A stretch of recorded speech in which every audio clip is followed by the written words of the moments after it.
Well, hi, everybody. This is not quite how I planned on us meeting, by the way.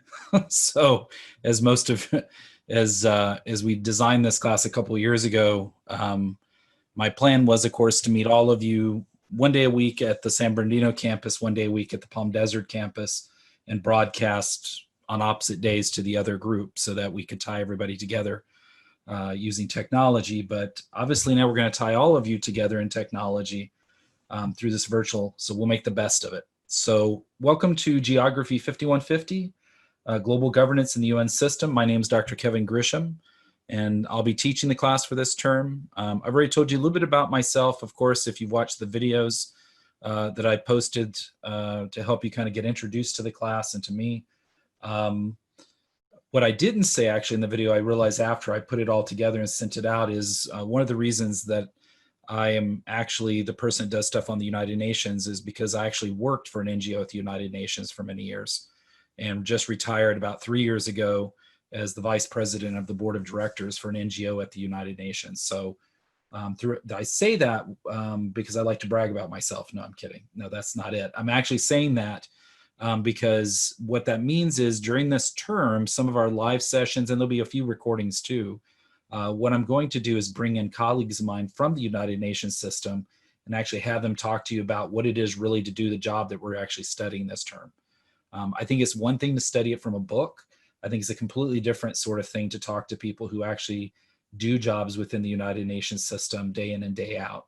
I already have at least one senior economist from the International Monetary Fund, Dr. Christina Richmond, who's a good friend of mine, known for many years, who's already absolutely said she would join us at the end of the term, and a few other people who work in New York and a variety of other places around the world. So, and if we're lucky, my plan is that to have Dr. Pam Chasik, who's one of the authors of one of the books you're reading, who's a good friend of mine from the UN and works on climate issues at the UN, to come and speak a little bit about as somebody who runs an NGO, but also the other part of it is that she's also an academic PhD out of Johns Hopkins in environmental politics. So she can actually speak to the sort of academic side as well. So with that being said, let's get started now that I've kind of paused a few minutes to let people kind of show up. So let me share my screen with you and see if this will work. Okay, can everybody see my screen okay? Yes. Yeah, can see it fine. Yeah. Yeah. Still getting used to the technology here. I run meetings all the time, but it's different than trying to do this. One of the things I should say, by the way, is that my computer has been glitching and will just freeze me in the middle of a presentation. This has happened at the most inopportune moments when I've been telling faculty about budget cuts. So could you, if that happens and all of a sudden you just see me not stop talking, give me about 5 minutes. I'll reboot my computer and log back on. Hopefully it won't happen tonight. It seems to happen more whenever I have a lot of people on Zoom, which is part of why we're only doing session one day a week as well. Okay. Also, the other part of it is, just so you know, but I'm sure you knew when you logged on, is we record all these sessions. And we do post them up to the playlist for YouTube so that those people who aren't here, or if you get booted because of internet problems or whatever the case may be, you will still have access to what we've covered during that class. I think that's only the fair thing to do. My internet has had a tendency of just randomly going out, and I'm sure some of you have had the same situation occur as well. I have 3 monitors, by the way, so if I look like I'm looking at different places, it's because the camera's here and you guys are over here. I apologize for that. But with that being said, so now that I've shared my screen with you, so let's talk about what we're going to do tonight. So basically, we're going to do 3 things tonight. I'm going to go back over just very, very briefly the course structure and the syllabus, see if there's any lingering questions you may have. I'm hoping that the videos that I posted helped better understand, you got a good sense of what the class was about and sort of what the structure is. But tonight is also night to feel free to ask questions. And if you ever have any questions at any time, you feel free to raise your hand. I do have you all over in a different screen, so hopefully I can keep track of everybody, or post something in the chat. I'll try to keep track of that. There's 90 of you, and And so, of course, sometimes if I miss you, I apologize. You can also feel free to, if nobody's saying anything and you want to get my attention, just unmute yourself and say something and interrupt me. I don't think that's rude in the particular instances of this class, just until we get used to sort of how everything works. So we'll talk about the course a little bit at the very beginning, very briefly, but not in depth. We'll spend probably no more than 10 minutes on that. And then we're going to talk tonight about what is global governance and sort of the history of that. Remember, this is a social science upper division class. And so what I want to give you a sense of is how different, even though this is listed as a geography class, it is definitely going to be taught as an interdisciplinary class. The reason is I'm a global studies professor. I'm actually the only global studies professor for our university for both campuses. And currently, and I run our BA in global studies. With that being said, as a global studies scholar, I can tell you we're trying to study things from many different disciplines. So for example, my PhDs, you know, from the video, if you watched it, is in political science, and one of my 2 masters is in political science. But then I have an interdisciplinary master in terrorism studies. So, because that's the research I've done for 20 plus years. So I'll try to give you a little bit of perspectives beyond just geography. So when you signed up for the class, if you're like, oh, I don't really know much about geography, I haven't done anything with maps in a few years, don't worry. First of all, geographers are interdisciplinary scholars. In fact, very few people in my department actually make maps. Most of the people in my department actually do things beyond that, everything from border issues to others, and we'll talk more about that as we get through the class. So just understand that, like tonight, we're going to do kind of more of a history angle on what is global governance, and of course talk very, very briefly about what is the UN itself, which is really what we're going to be doing this first couple weeks, the first module. So let's start with talking a little bit about questions you may have. So I just want to go right back over real quickly the kind of the structure of the class. So just so you know, this class, by the way, is one of a kind. There isn't a class like this in the United States. There are UN classes, but it is not taught as a general education class. We're, as far as I know, the first public university to teach a class in their GE for UN. And you guys are the very first students to ever take it. So congratulations, you're trailblazers. But with that being said, obviously I spent a big chunk of the summer instead of taking time off to really redesign and figure out a way to really using literature to figure out the best way to sort of teach this class in an online environment, which obviously is not what we had planned on when this all got created, and even when it was scheduled over a year ago. So what we're going to be using is based actually on a literature that's written on learning. So if you're wondering why we're doing sort of these little mini assignments and not like a midterm and a final, it's because there are proven track records for online learning, and this is based upon that. And of course, as you know, if you've watched the video, which I think most of you have at this point, is basically the class is built around modules, and within each module we're using the active learning cycle. And of course, that's 3 steps as you saw in the video, but if you haven't, concept exploration, which is mostly what you've been doing up to this point as well tonight. Concept introduction, which will be this week and part of next week. And then the flesh out the rest of next week will be applying it. So you'll be exposed to terms and concepts. We'll explore those a little bit through the Think Pair shares, which I know all of you have done just about at this point. And I'll comment on all of those. Some of you I've already given you replies to. I will read everything you write, so don't think that this is just busy work. In fact, I actually have quotes I will be using tonight from some of your posts because I thought they were very apropos given what we were talking about. And I'll be doing that throughout the term. I'll always summarize when there's things you do in class because I think that's the fair thing to do. And so that way you don't think I just lecture one day a week and post a bunch of stuff and that's what you have to do. You're paying for more than that. So there'll be some micro lectures and other videos. You may have noticed if you've been on Blackboard in the last day or so, I've posted a bunch of new videos, archival videos about the signing of the UN Charter and sort of the founding of the UN. Please watch those. It'll give you more of a historical insight into sort of the context of when the UN was created. But also there's a really good video I posted earlier today that is really, the UN put it out, and it's probably one of the best videos I've ever seen that kind of shows you the opening of the UN every year in September, which is called General Debate Week. We'll talk more about that the next couple weeks, particularly week after next when we get into talking about the General Assembly, which is actually, we'll be talking about it just as General Debate Week gets ready to take off. So you'll actually get to see some live sessions of what's going on in New York, of what we're studying. But anyway, so we'll do micro lectures. You have assigned readings. Somebody had asked, when should you do the assigned readings? You should do the assigned readings and work on them throughout the week. Preferably if you can have most of them read by the time we meet on Wednesdays, that's better because you can ask questions. But also know you guys got a lot going on. I'm going to guess most of you work. Most of you probably have family commitments if you're like me. My kids are all upstairs right now, sequestered, so they won't yell and scream while I'm teaching, by my beautiful wife, my amazing wife. So, everybody's got stuff going on, and I totally understand that more than anybody. So just try to work on them as best you can. And then if you do have questions, feel free to always email me or set up office hours time to come see me and talk with me about it.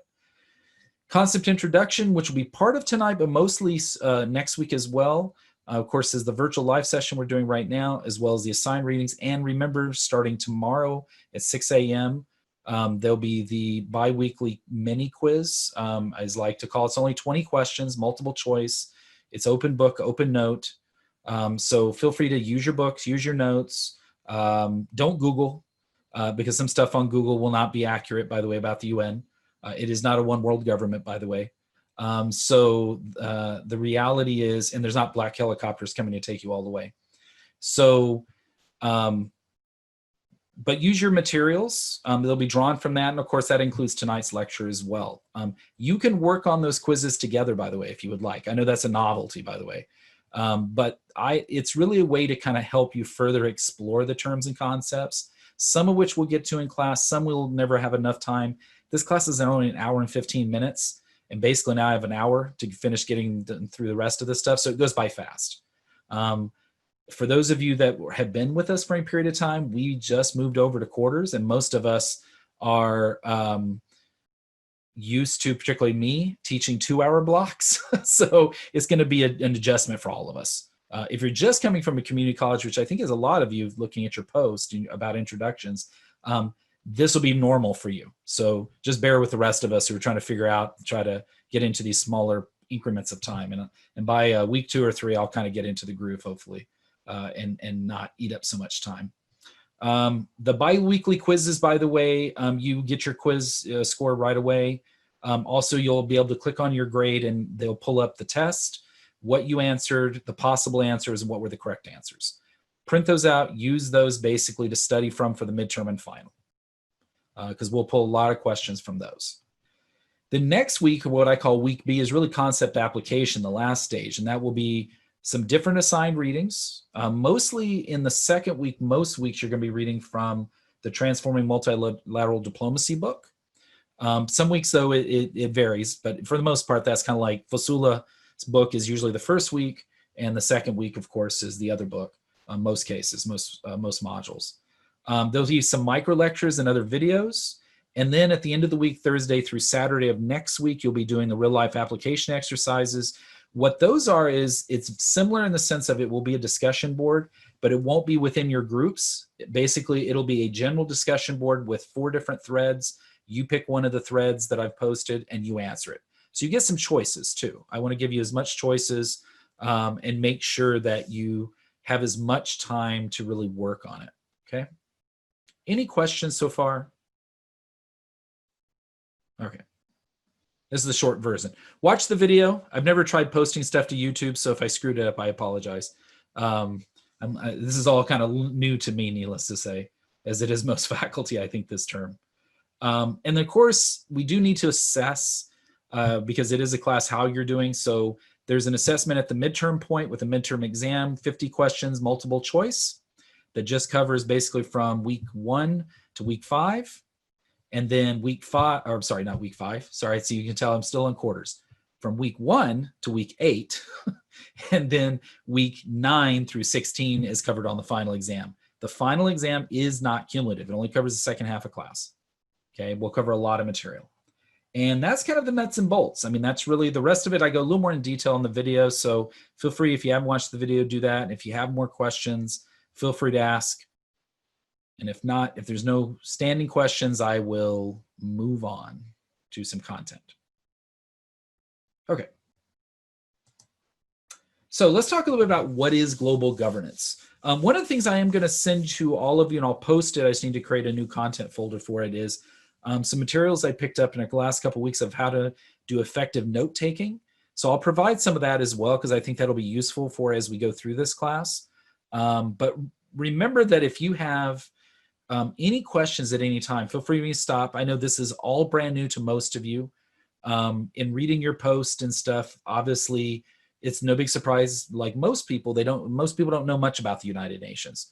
When I first actually went to the United Nations as part of a Model UN program from our campus, let's just say over 2 decades ago, more than that actually.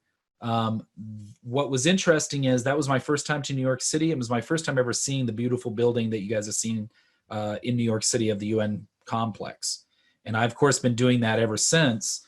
But one of the interesting parts of it is that I did not know at that point that that building really can date its history in many ways, and the organization of the United Nations and what we call global governance that kind of is behind it really goes all the way back to, in some cases, sort of the early empires. And so I want to kind of go back in history a little bit.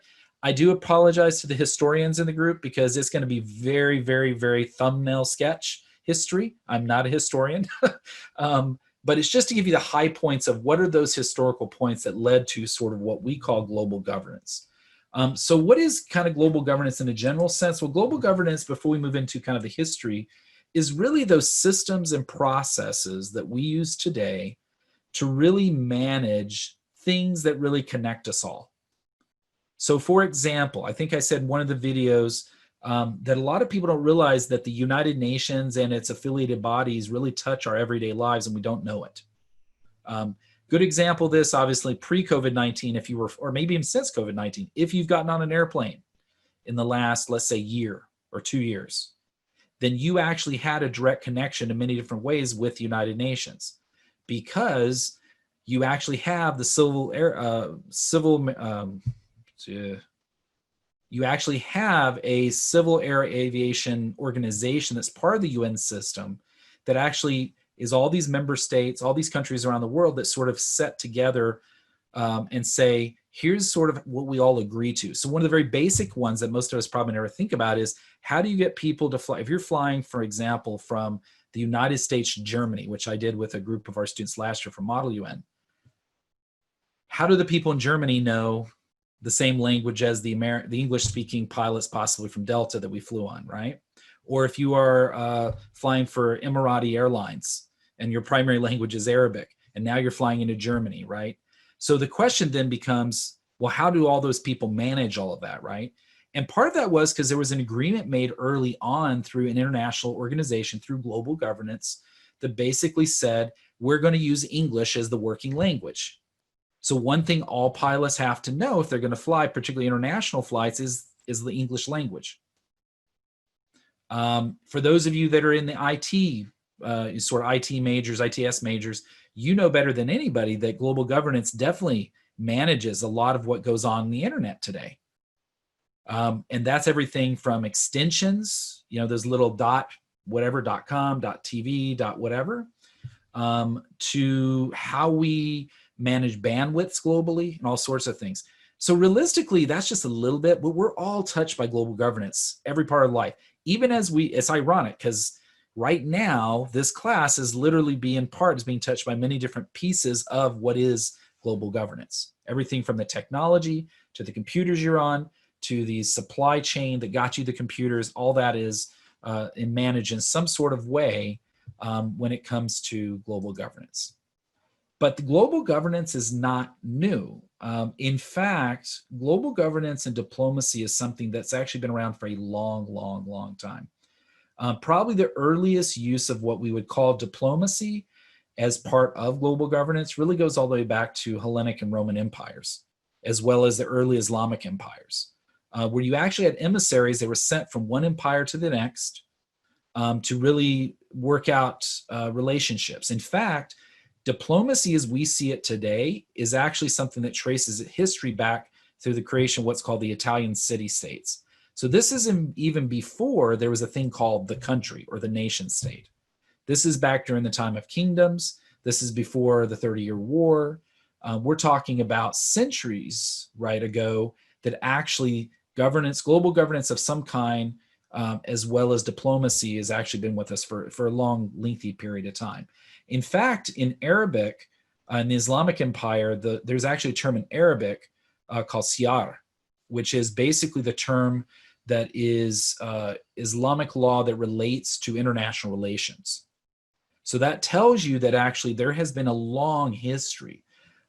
Probably where most history books pick up with diplomacy and global governance is not with the early days of, like, let's say, the Hellenic and Roman Empire or the Islamic Empire. They actually go further ahead to the Italian city-state, when you had basically warring different parties within what is now modern Italy. And if any of you know anything about Italy, those wars are still very present today in some ways culturally. If you go to Naples, Naples is very different than you go to Florence. And they see each other very differently, as if they're in different countries. But that goes all the way back to the time of this idea of the Italian city-state. Well, if you lived in this little what is now a country, but this area, geographic area, you had to have a way to really negotiate conflicts, negotiate boundaries, all sorts of things. And so you had the development of what we would call modern diplomacy today, and also global governance is a part of that. In fact, the term ambassador comes from the Latin ambascere, which actually means to go on a mission. So literally what we see today when we see people, Secretary Pompeo, our current Secretary of State from the US, going out and negotiating things, that can trace its whole heritage really all the way back to these early days. If we fast forward, of course, in fact, some of that old history is still very ever present with us today. One of the greatest examples of that is that one of the city-states of those old times of the Italian city-states was the Papal State, or basically the Vatican, the Holy Church. And in fact, they created a term and a category within the Catholic Church called nuncio in English, or nuntius in Latin. And basically, this was a person who directly reported to the Pope, and they were the person that were basically the key emissary that went out and negotiated initially in the Italian, what it became the Italian city-state area, and later other parts of the world, when it came to sort of developing these relationships. Those web of relationships is what we would call global governance today. Is everybody with me so far? Okay. By the way, that term nuncio is actually still ever present today. The picture you see here on the slide, this is one of the nuncios of the actual, what is called the Holy See. So at the United Nations, one of the observer states is a body called the Holy See, S-E-E. See, of course, doesn't mean see like waving, it means the Holy See, see meaning Catholic. So this is actually the Vatican. And in fact, the head of that mission to the UN, his title is actually usually an archbishop. In fact, the current one is the Archbishop Gabriel Godeno Casillas, and he's the current papal nuncio. He's the key diplomat for the Vatican. Foreign ministries actually, of course, also are just as old, because if you started developing these relationships, then you had to create a corps of diplomats to manage global governance. Then you had to create a body that they all reported to. And so what you ended up having was really the first modern foreign ministry in France in 1626. So when you think of diplomacy, when you think of the UN, the basic precepts of the UN that we're going to be studying about in the structure is not that new. Actually, it dates itself back many centuries. But I think very often people think of the UN as being something, it just came out of World War II. In fact, Linda Fusula, who you're reading for this week in our book, Linda's a good friend. She's a good friend of mine, I know, from the United Nations. And her and I have had this discussion where I've told her, because she's coming out with a new edition of the book you're reading right now, and I said, could you put a chapter in there, the chapter you have about what is the UN, to say how we got to where we're at? Because it's really leaving out a big chunk of history. But then we, of course, come to the 30-Year War. I'm sure most of you know the 30-Year War. For those you don't know historically, this is basically the war between the various kingdoms and the various sort of city-states that had developed in Europe, these empires. And in fact, a lot of people tend to forget the 30-Year War was incredibly very bloody. And this is where actually Christians were killing other Christians. And I point that out as somebody who studies the Islamic world, because we often point fingers and say Muslims are very violent. I'm like, have you seen the history of the 30-year war? And as Aaron pointed out, yeah, 1/3 of Germany died in the process. In fact, a few years ago, I took students from our campus from Model UN to the Czech Republic about 4 years ago, and we're walking through Prague with a tour guide, and this woman says, oh, that's where they used to throw, and she points to a castle. This is where they used to throw Christians out the window. And one of my students said, oh, who did that? And he said, oh, other Christians. It was an argument along religious lines about power, right? So the 30-year war, of course, at the end of it develops a series of treaties referred to basically as the Treaties of Westphalia. Sometimes we call the Peace of Westphalia in 1648. That is going to be put a big mark by that in your notes, because that's a really important turning point, because it's really with the development of the Treaties of Westphalia that you have this creation of this idea called sovereignty.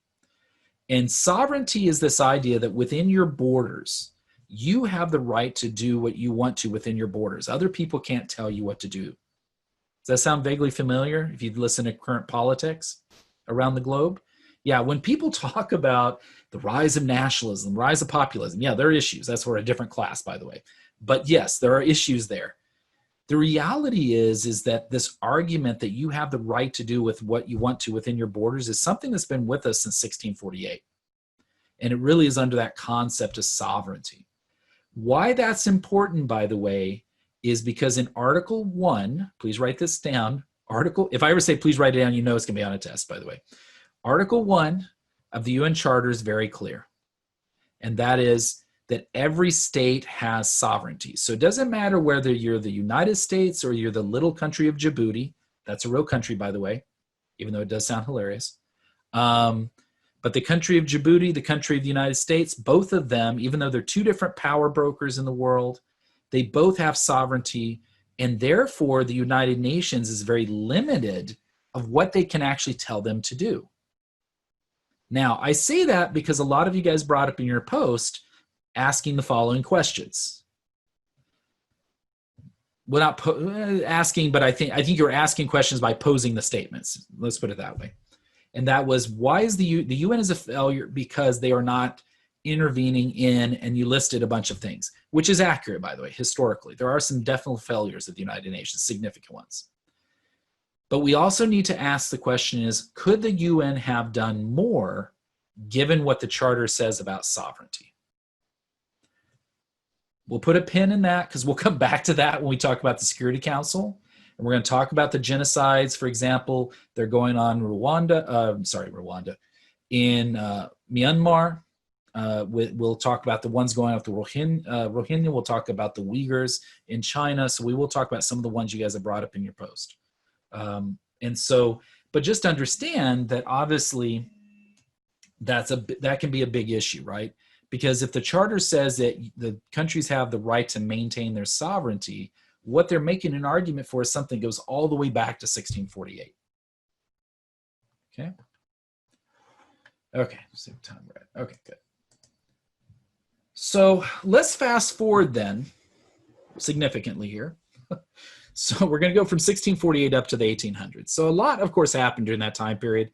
Take world history is all I can tell you if you haven't taken it. But as it relates to our class, what we started to see by the late 1800s, really starting as you saw empires, the British, the French, the Portuguese, so really starting in the 1700s and really taking off in the 1800s, what you started to see was the development of what's referred to as two terms I would like you to know, which is multilateral diplomacy and multilateral organizations. So to understand multilateral diplomacy, let's go back to what is the difference with bilateral diplomacy. After 1648, most arrangements by cities, by what will become countries and empires, between them were really on a one-to-one basis. So in other words, the French would make some sort of agreement with the British would make some sort of agreement with the Spanish. They would, of course, always break them and kill each other, and then we'd start over again, right? And so that one-to-one relationship is what we mean by bilateral diplomacy. And that was actually the norm, realistically, up until really the 1700s, the early 1800s. But as we get into the mid to late 1800s, you see this shift to where the empires start to realize, mostly because of economics, that they need to be working together, not just one-to-one, but a bigger group. So in other words, it's not just enough that the British and the French are working out some sort of deal when it comes to their building their empires and how they won't conquer each other and go after each other's resources, i.e. the developing world. We'll talk about that later, how they were left out of this entire picture. But basically, these major empires needed to negotiate beyond just another state. So you have to, how do we bring in the Spanish? How do we bring in the Dutch? And so it's because of those relationships, you start to have this new idea of multilateral diplomacy. In other words, that you're negotiating with multiple countries or nation states. Okay. You'll hear me use the term nation state and country interchangeably. Mostly because most of you probably don't know what a nation state is unless you're a poli-sci major or have been exposed to it. But just think nation state, country. Once we start talking about the UN founding, I also use the term UN member state.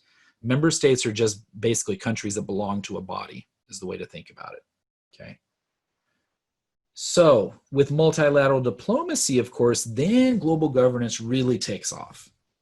The argument then was, okay, now we got to start building actual more permanent organizations that will deal with these sort of multilateral agreements that we're making.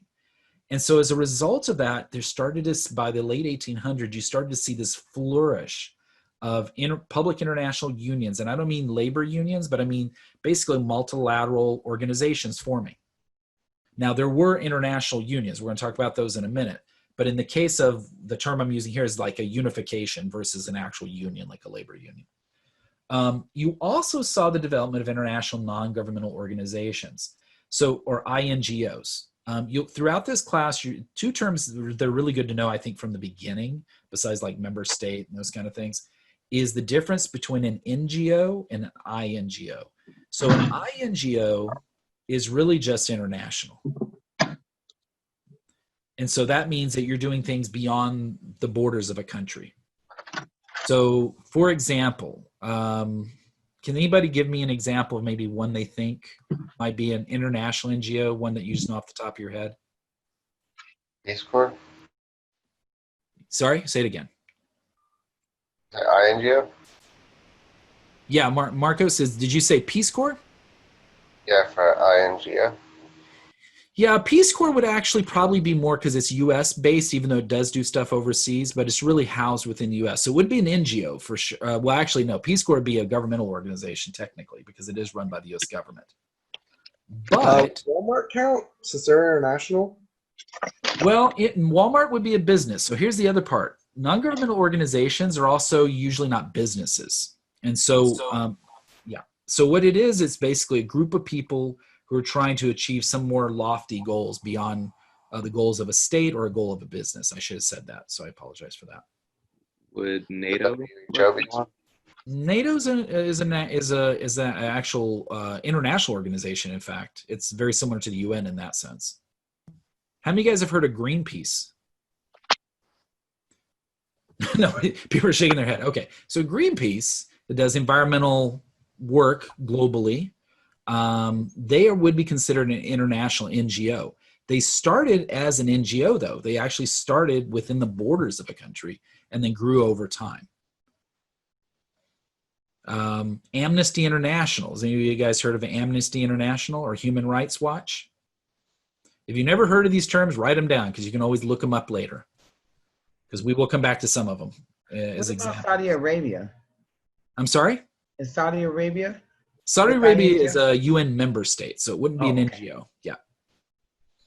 Okay, so non-government, well, don't worry, we're going to spend an entire week talking about NGOs with EcoSoc, so don't worry about that but just understand, international NGOs are basically these international institutions that are really focused on trying to make things better. So they may work on social issues like labor issues or human rights or environmental protection. But you can understand there is actually a large crossover, as you guys all were hinting at with your examples, between international organizations, international NGOs, and what's going on within states. There's this very complex web, is the way to think about it. But in the late 1800s, what you had really was these international NGOs and these unions, these multilateral organizations that were being formed. Some of the most famous ones, International Telegraph Union. This flag you'll see here, actually founded in 1865. In 2015, they just celebrated a few years ago their 150th anniversary. The ITU today is called the International Telecommunications Union. Anybody ever heard of this, particularly our ITS majors? These are the ones that are actually involved in really the management of the global web, along with, they're the ones that kind of create global policy by negotiating between countries of how you do things. A few years ago, they actually had a conference about 2 years ago, and there's this big concern because they were going to develop a policy by the member states that make it up, including the United States, by the way, that they were going to allow this idea of the internet having a kill switch. That countries could literally just flip a switch and kill the internet within their countries. You can imagine from a freedom of speech issue, and given protests that are going on nowadays globally, that's kind of a big concern. By the way, the policy didn't pass. There was a lot pushback by countries and also people within countries against the adoption of that. The Universal Postal Union, 1874. You ever wonder if you've ever sent, I know you guys are from a generation don't send physical mail as much anymore, but if you work for Amazon and you're sending stuff, you're getting, or you've ever used stuff from Amazon recently, if you're bringing product from overseas, there is a series of government global policies of how that occurs and how you set up not just addresses, but how we transfer post, basically. Packages, mail, all sorts of stuff. And that's because of this Universal Postal Union that was created in 1874.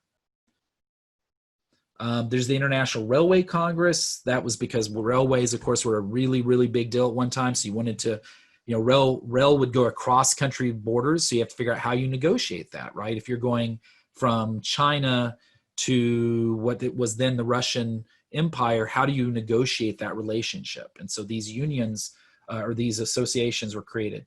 One of the most famous that's still around today is this beautiful building you'll see here. It's called the Permanent Court of Arbitration, and this is at The Hague in the Netherlands. We're going to come back to The Hague a bunch of times. The Hague is an actual location, so don't think of it as a separate place. It's just an actual name of a city or location. But the Permanent Court of Arbitration that started in 1899 was a way for countries and empires originally in later countries, to negotiate when there was disputes. So for those of you interested in water issues, for example, what about negotiating, for example, the Rio Grande River between Mexico and the United States? Where does the border lie? Who has water rights, right? So they are still around today. There's other courts that do their same work as well, but they're actually a court of arbitration today and still are. So as you can see, these early organizations have been around for some time. At the same time, you also had international social movements. These are basically movements that are not associated with the government. They're basically people like you and I who really believe in something and they want to make the world a better place. So they may do it through NGOs, but they also might be involved in a social movement. And so a social movement, in the case of, it allowed basically, and still does today, outsiders who are outside of the political system, outside of the business world, to affect change by actually trying to get policies adopted within those countries or states, or within businesses in some cases. Do that through protests, they do that through boycotts and all sorts of things. One of the most famous ones in the late 1800s was this one called the Free Trade Movement. And the Free Trade Movement, if any of you guys have ever heard in a class, business class or other class you may take, in what they call Most Favored Nation status, MFN, this idea that you're going to give preference to this country to trade with you, so you don't have don't put as much taxes on the people, goods coming in from those countries, versus other countries where you don't have a good relationship and they don't have that status. Most Favored Nation status actually goes all the way back to the late 1800s. And through this free trade movement, which was social movement, it was basically workers and businesses, little and small, getting together and saying, the individuals who made that up, not the businesses themselves, and saying we need to figure out some sort of way of influencing countries so that we make our lives better economically, politically, and socially.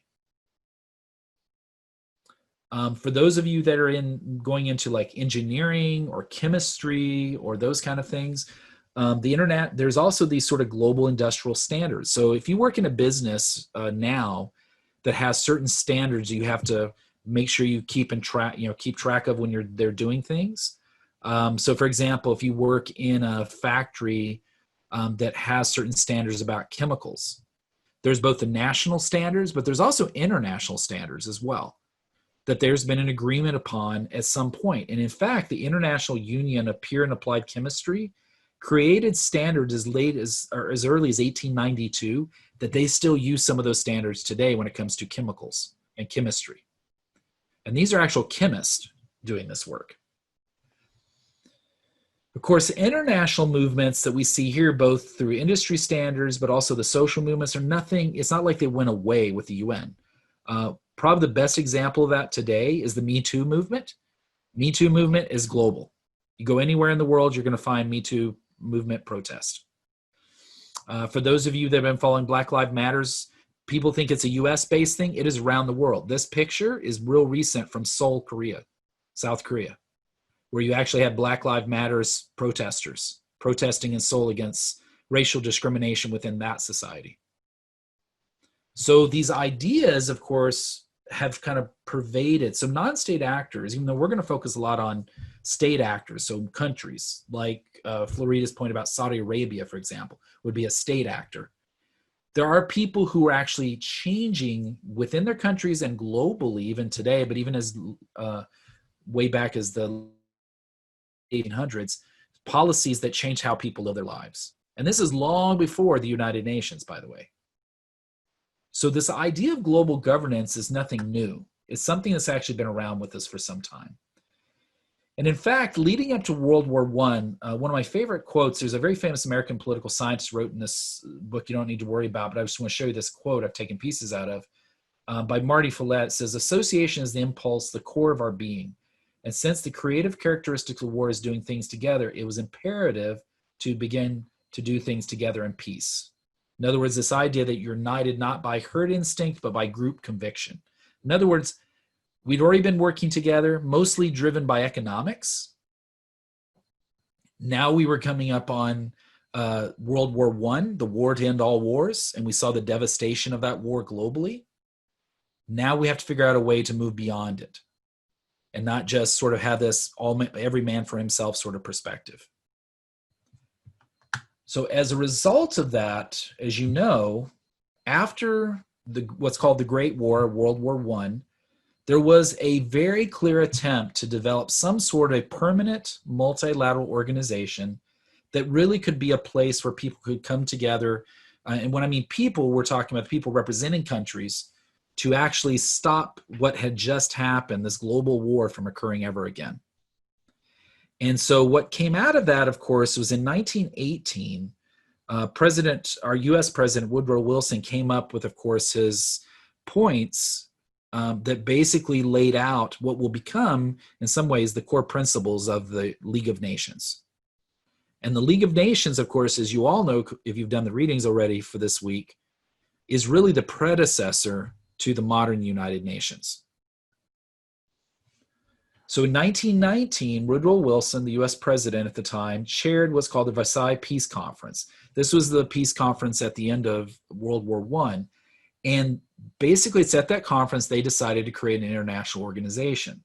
And in fact, in that same year when he was giving a joint speech, a joint session of US Congress, he said, as talking about the League of Nations and what was being developed, being pushed forward by the United States, particularly by the executive branch under Woodrow Wilson, he said, it's a definite guarantee of peace. It's a definite guarantee by word against aggression. It is a definite guarantee against the things which have come near bringing the whole structure of civilization to ruin. You'll notice I underlined definite guarantee of peace and definite guarantee by word against aggression. Because the question I now ask you is, was the League of Nations successful? No.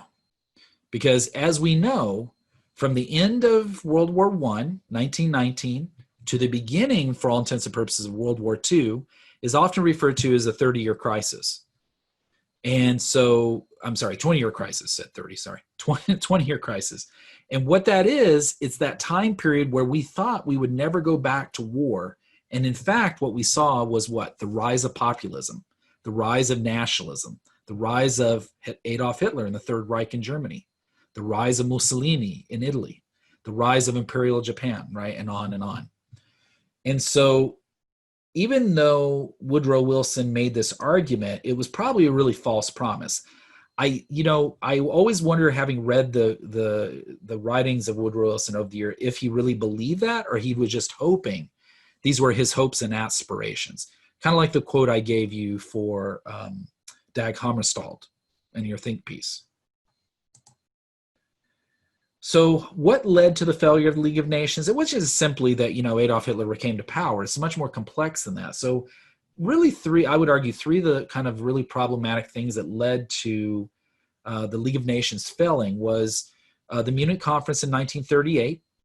This is where basically Hitler was allowed to dismantle Czechoslovakia. You'll see here in the picture.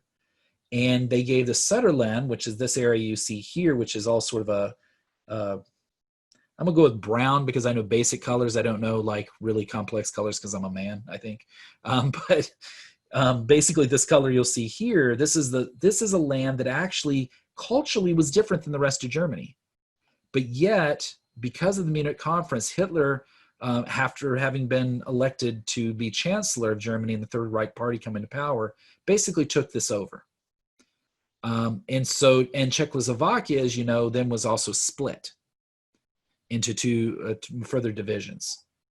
Additionally, the League of Nations really never got around that issue of sovereignty. That's why we're going to keep coming back to sovereignty a lot this semester.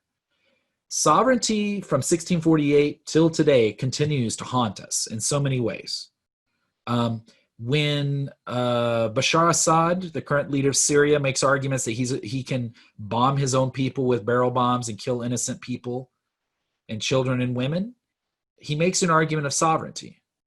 When you see genocides in Rwanda, when you see the ongoing issues going on, the genocides going on in China with the Rohingya, the Uyghurs in China and the Rohingya in Myanmar, and just go around the world, the arguments most leaders always make is sovereignty. So it goes all the way back to 1648. Well, you can imagine the problem was the League of Nations wanted to maintain that idea of sovereignty. And so really the only way they could actually pressure people was really through verbal warnings. Now, I don't know if any of you guys have children, but just kind of fill that blank in here. I have twin girls and an 8-year-old. So I have twin 5-year-olds and an 8-year-old. And I can tell you that if I don't have some sort of sanction attached to when I ask them to do something, if I just tell them you need to do this because I asked you to do this, what do you think happens for those of you that are parents or if you have siblings? Yeah, they're like, yeah, you got to be kidding me, right? So the same thing works with countries. And so the League of Nations really from the very beginning had no teeth to back up when people would do things like invade other countries. So it was no big surprise that Adolf Hitler was like, we'll do whatever we want to, or other countries for that matter. Kind of related to that is the fact that from the beginning, the League of Nations, the countries that were trying to built it up, the member states of the League of Nations, including the US, initially as they were trying to create it, not actually come into fruition, they said, we don't want this body to have its own army. Now, I joked earlier about black helicopters, right? Many of you guys have probably heard at some point or other conspiracy theory about the UN's going to invade the United States. They're going to take our guns. The black helicopters are going to come round people up. One of the many things I do is study conspiracy theories, particularly as it relates to violent extremists. Just Google, you'll hear me doing interviews recently on QAnon, by the way. The reality is there is, even to this day, there is not really a military that is housed at the United Nations. The United Nations does not today, nor did the League of Nations even more so, have its own army. The UN today has peacekeepers, but those are peacekeepers that are given up, people that are given up by the member states that make up the United Nations. Keep that in mind because we're going to come back to that in about 4 weeks from now when we talk about the UN Security Council and peacekeeping. But the League of Nations was even weaker. They basically said, look, member states have to take care of all the military operations. So if Hitler decides to invade Poland, which we know he did, now looking back in history, right? Hindsight's always 20/20. then if there had been a body, the question you have to ask yourself is, would the League of Nations, if it had a military of some form, could it have actually stopped the aggression of Hitler? Who knows, right? So needless to say, they didn't have an army of their own. The other part of it is, you'll see in this cartoon you see here, is there was this great, and even though the United States under Woodrow Wilson were really the ones who created the structure of the League of Nations, basically because of internal politics here in the United States post-World War I, most Americans wanted to look inward. So we wanted to say, and it's not to, I'm not bashing on Trump or whatever, because I don't care how you guys feel, but the term America First, that's not a new slogan. That's a slogan that goes all the way back to even this time. Because in fact, there were Democrat and Republicans who said, why are we joining this League of Nations? Why are we giving up sovereignty to this international body? So when you look at the slides, which I post, you'll see on the slide, it says, see that horrible vulture, take it away. And what he's talking about is this dove of peace called the League of Nations. And this is a senator from the United States. The US Senate would not ratify the League of Nations agreement. So therefore, we actually never became members of the League of Nations, of a thing that we created. A lot of people point to that historically and say that was the final sort of nail in the coffin of the League of Nations. That without the US that was growing in power post-World War I, that there's no way the rest of the world, who were faltering in many ways, economically and politically and socially in the former empires, that basically those empires, as they kind of were being dismantled and losing their own power because of World War I and what happened there, what ended up happening is basically you didn't have somebody who could take the lead. Questions so far? Stop me if I'm saying something you have questions about something. Yeah, I have a question. Yeah, go ahead, Marcos. You mentioned earlier that a thing for us to write down was the war that created sovereignty, or like a sovereign nation. What was that one again? Mm-hmm. Yeah, the 30-Year War. So what became the end of the 30-Year War, the Peace of Westphalia, is what created sovereignty. That's a really important thing. I also had a question. It was on the tip of my tongue, but I couldn't think of it earlier. Would an INGO be the same as an IGO? No, that's a good question. They're actually different. So an IGO is an intergovernmental organization. So anytime you see governmental, think country. So technically the United Nations is an IGO. NATO is an IGO. The Organization of American States is an IGO. Greenpeace would be a non-governmental organization. Yeah, that's a really good question. I know for some people are like, that's like splitting of hairs, but it's really important actually. And you'll see why as we get further into the class and kind of I show you case studies and stuff, particularly going into next week. Well, World War II happens. I don't think I need to go through that. Yeah, I'm sorry. Where are we going? I don't know. Okay, there we go. So what happened, of course, is World War II is occurring. People are already looking down the road and saying, what are we going to do after this great war is over with? So in 1942, there was this declaration and the term was, by FDR, the United Nations. Now, the United Nations wasn't the organization that we're studying in this class.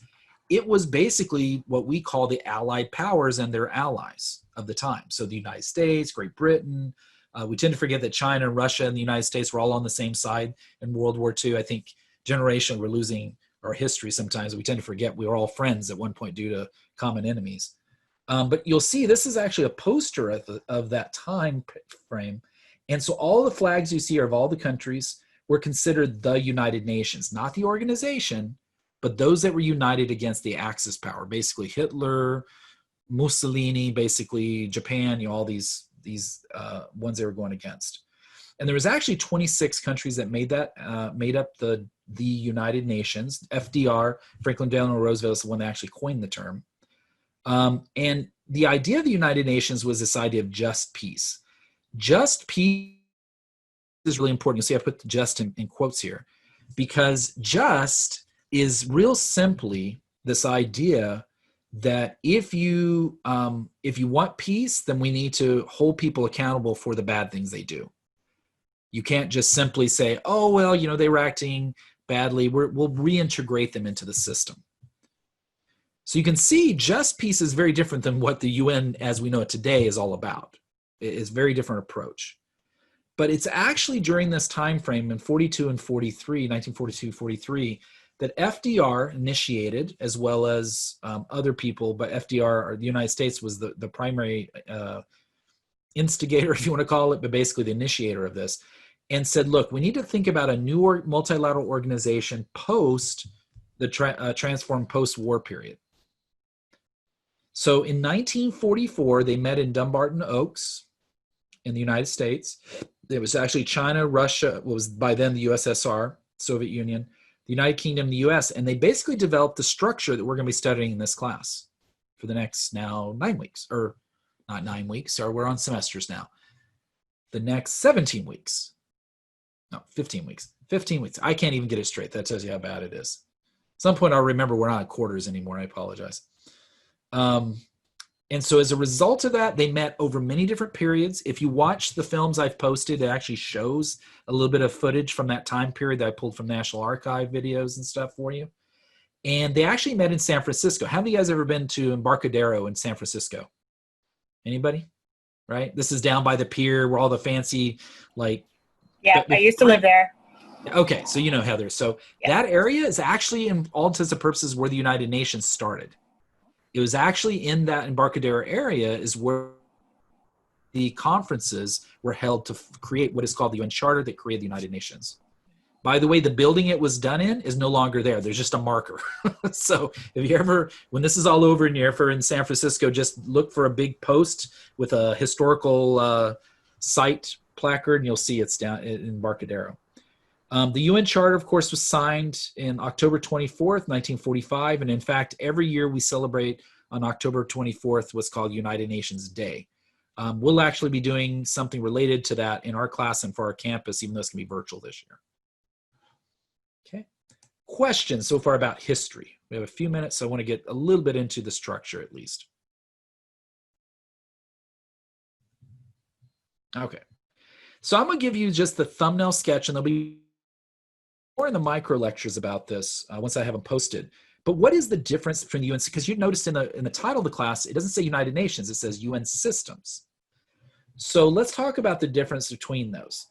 So there are two different things we're going to be studying in this class. The United Nations, which is really the 6 principal organs that make up the thing that we often think of as the United Nations. So this tall building here is one of them. It's called the Secretariat, New York City. And this building here is the UN General Assembly, UN Security Council, and ECOSOC, or UN Economic and Social Council. The Hague, we talked about earlier. There's actually the International Court of Justice is there, as well as a couple other international courts today. And then the Trusteeship Council. We're going to talk about each one of these individually. Well, we're going to talk about the GA individually, Security Council for one module individually, ECOSOC and NGOs separately, and then we'll tie these 3 kind of together. These 6 organs together are all considered the United Nations. The UN system, which is why I labeled the class I did when I designed it that way, is these primary organs of the United Nations plus all of its associated bodies. So how many of you guys have ever heard the UN Children's Fund, or sometimes called UNICEF? Right? They're the ones that raise money every year at Halloween for kids across the world. I know all of you have heard about the World Health Organization. Well, don't worry, we'll talk about COVID-19 and WHO. Don't worry about that. I actually have a couple of friends that work there, so I'm trying to get them to actually come on, even if I just record an interview with them. They may not talk about what I think most of you want them to talk about, by the way, but based on your responses, but we'll see what we can do. And this is actually the WHO offices here. And in fact, when you look at you won't be able to see it here, but when you go to look at the slides yourself, look at this picture here. You'll notice it's the crest of the United Nations and then the physician's symbol across it. So that shows this tie-in, even though the WHO has its own governing body, it has its own director general and all of that, they are associated with the United Nations. Okay? So the UN system is all of these bodies, but that also would include entities that we don't often think of as being part of or associated with the UN. International Monetary Fund, the World Bank. These are all organizations that have their own operation budgets, their own thing. They are actually not part of the UN, but they are part of the UN system. Okay, and so we will talk about a lot of that, but that's the big difference between the UN and the UN system. That's why we study the UN system in this class, because realistically, by studying the system, you study the UN as well. Where are those buildings located? This WHO is in Geneva, Switzerland, I believe, and this one is in New York City. You will see lots of pictures of this one. Okay, cool. Thank you. Yeah. This actually shows you a little more in depth. These right here that I've outlined are the UN principal organs. These are the UN, right? The United Nations that we just talked about. The entire thing you see here is called the United Nations system. So as you see, there's a lot of different organizations that belong to it, right? One of the things you'll hear me say over and over again, and Module 8 is your like freebie in my class. It's where I teach you like, hey, here's some great opportunities if you're looking for a job after you graduate. Because, you know, I'm a coyote. I know how it was when I graduated. And the need for a job was always very, very clear in my head. The reality is there is not one of you in this class that couldn't get a job with the United Nations with the right qualifications. You do not have to be a diplomat. You do not have to be a political scientist. You don't have to be an economist. For those of you nursing students, they're always looking for people in the medical field. If you're looking to do social issues, work on social issues, Florida, I know you're interested in social sciences, then that's a way to do it. For my environmental studies and majors in my department, they're taking the class. They have more than a few organizations within the UN system that deal with climate issues. Let's just say the UN is always hiring, the UN system, and yet almost nobody ever goes there. You may be telling yourself, though, well, I go to Cal State San Bernardino. I'm not at Stanford or Harvard or something. Towards the end of this term, I'm going to bring 2 alumni of our campus who actually used to work for the United Nations and just retired. So the argument that you go to San Bernardino or you live in Riverside means you can't get a good job is garbage. You'll hear me say that over and over again, by the way. Okay. So questions so far, and a couple of questions I want you to think about. I'm going to pose at the end of every class some questions I would like you to think about. It's not really for you to answer. I call these in my other classes enduring questions because they're things I think about all the time, and I've been doing this work for over 2 decades. But I want to pull and highlight a couple of posts that some of you guys wrote. Remember in the Think, Pair, Share, I gave you the Dag Hammarskjöld very famous quote about the UN being created in order to bring us, not to bring us to heaven, or to save us from hell. It's one of the most cited quotes about the United Nations. That's why we started class with this. By the way, Dag Hammarskjöld, if you guys may have Googled him, for those of you who don't know, he died in 1961 in a plane crash while he had just negotiated a peace treaty in Congo. So he's actually the only UN Secretary General to ever die while doing the work of the United Nations. And in fact, if you go to New York City, there's an entire Dag Hammarskjöld UN library. The plaza down by the UN is named after him. He was a very significant figure, to say the least. And there's some really good books about him if you're interested in some of the other UN Secretary Generals. But one of the things I will say that was really interesting reading all your Think, Pair, Shares is that all of you kind of got to some piece of the statement here, which is when looking at this, it's really a struggle between the goals of the UN member states and these sort of loftier aspirations of the UN. And I think, you know, at the end of the day, no matter how you feel about the UN, and one of the things I'll say to you is, I don't care if you love the UN or hate the UN. That doesn't matter to me. One of the things I do appreciate about a couple of groups, I think it was the Afghanistan group I saw it in, and the Bangladesh group, country team, both of you guys kind of said, and a few others across the others said kind of the same thing, which is one of the ways to make the UN better is to teach people more about the UN. You guys are the foray of that. That's why I've dedicated myself to teaching about the UN for about the last 12 years at our campus, and of course, well over 20 years in higher education. So one of the things I do appreciate is I don't see me's here or Jonathan are here, but I will occasionally pick your quotes out. That's my prerogative, by the way, is to use your quotes. I'll never use anything bad. It's only good stuff, by the way. But I love these quotes because I think it really summarizes what I saw a lot of you say, and that is, Jonathan said, you know, quote, the UN goals can be reached slowly and surely in time, but not in an instant. That's really in part, I think, what Dag Hammarskjöld was trying to get at, is that people expect immediacy by the UN. And as you're going to learn, it's made up of bureaucratic nightmare. It's made up of member states who don't agree on anything. It is like watching the US Congress on steroids in many ways. Nobody gets along. Everybody fights, right? The only difference is that these particular actors have militaries. So needless to say, I know you're probably like, wow, I didn't think I was expecting that from somebody teaching about the UN. It's true. Having worked with the UN, I will tell you. Also, I will tell you they're horrible at their own PR. The NGO that I was the vice president for 2 years and secretary for 3, their board of directors, is what used to be called the National Collegiate Conference Association, NCCA, not to be confused with NCAA. I can't get you tickets or anything. But the goal of that organization and why I joined it was the mission to educate people about the United Nations. Every year we held, and we still do, the National Model UN Conference in New York City, which you'll hear me talk about the next class next Wednesday. Because now that you've taken this class, you're all eligible to actually apply for the Model UN program if you want to. And hopefully, we're not doing Japan because they got canceled. That was going to be this fall. But hopefully, we're going to be doing the one in New York. We'll see. COVID-19, you never know, right? So I will tell you every year, it drove me nuts because the UN would complain about, the Americans don't know anything about us. I wish they would learn more about us.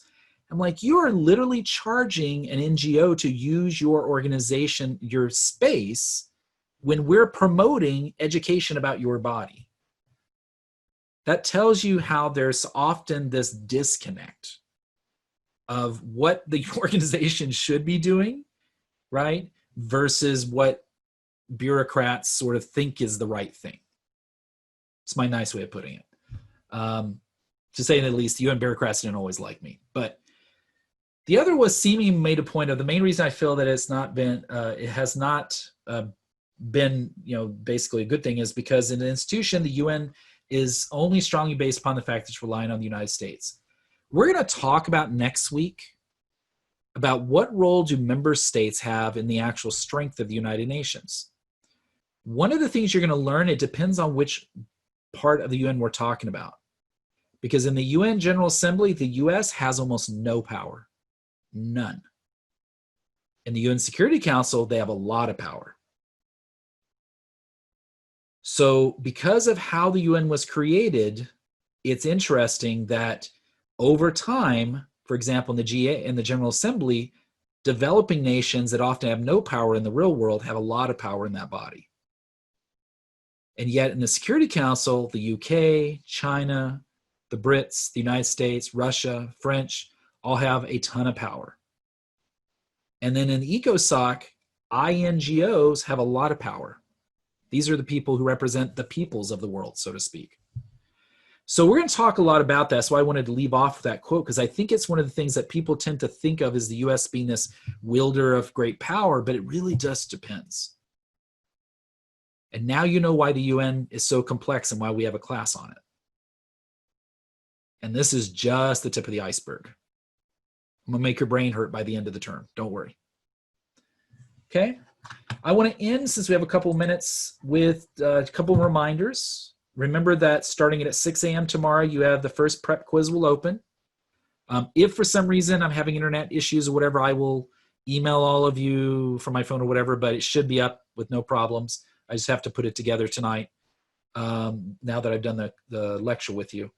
There'll be some videos and micro lectures posted in the videos for concept exploration as well as application folder, which that folder is not available yet, but you'll see it soon.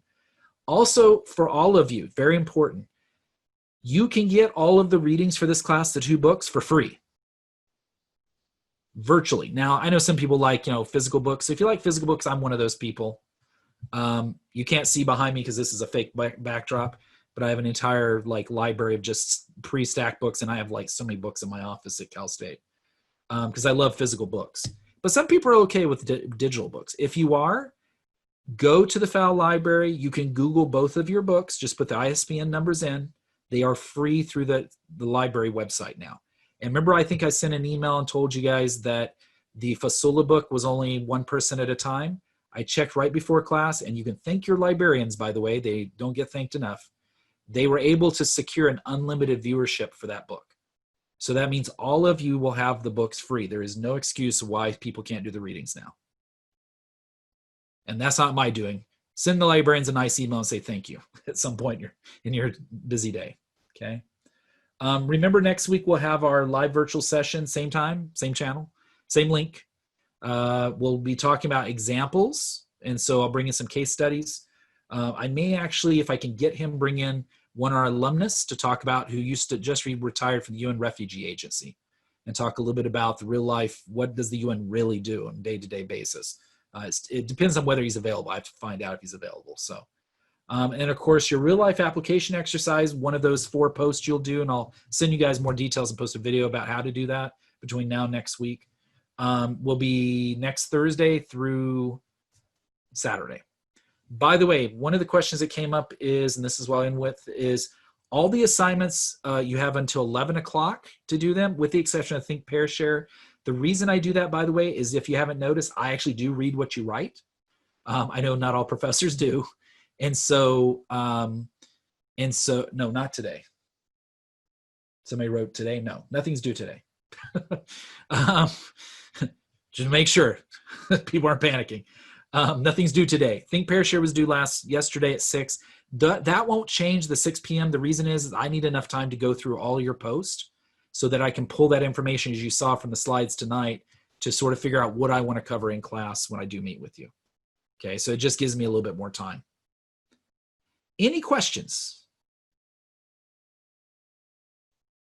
And thank you for the stuff in the chat. It makes me laugh, actually. I may not be laughing. I'm a very serious person, but I am watching your post, and it's really interesting. I do like Professor a little bit of Grissom. Yes, Valeria. Professor Grissom. Yes. How long is the quiz?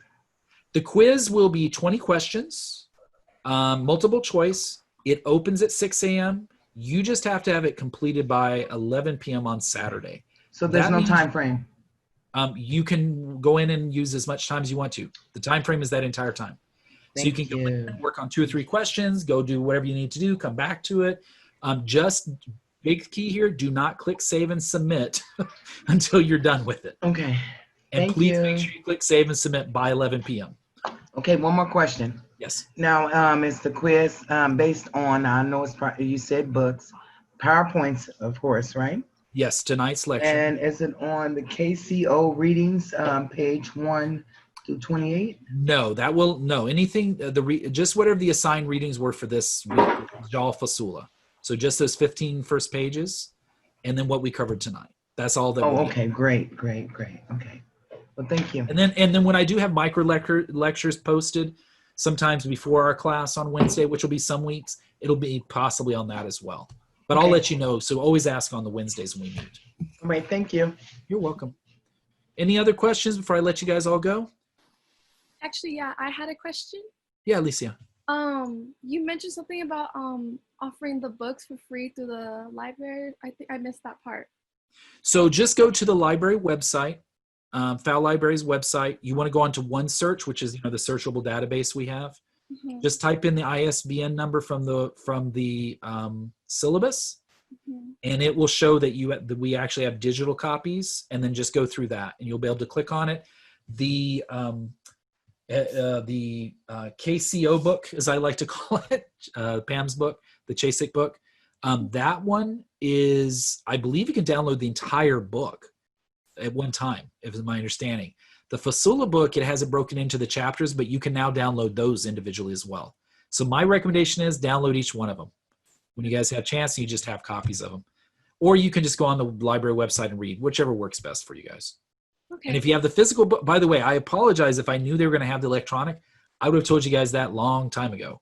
But they didn't actually have them on there till after basically books were already ordered by the bookstore. So. Okay. Thank you. Dory, if you want to stick on for a minute, when you're done, I can answer your question real quick. Okay, guys. Have a great rest of your week. I'll see you next Wednesday. And I'm sure I'll see you on YouTube and other things between now and then.